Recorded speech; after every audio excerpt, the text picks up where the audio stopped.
Ayan, okay na. Aircon temp. Buksan muna natin yung thermometer. After installation na spiral brushless fan. So ngayon, number 1 na natin. And coldest. Oh.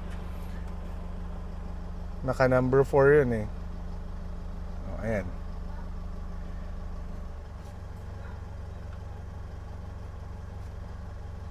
.8. Yan na yung lowest. Kanina, 5.6. Pero, ano yan 5 p.m. na yun. 5 p.m. na ngayon eh. 6 pa 6 na. So, ikaw na bahala kung ano sa tingin mo. Ayan, 4.6 po. 4.5, 4.4, 4.3. Lang yan, kaka-open lang yan. Palamig muna tayo dito saglit. Ang lamig eh.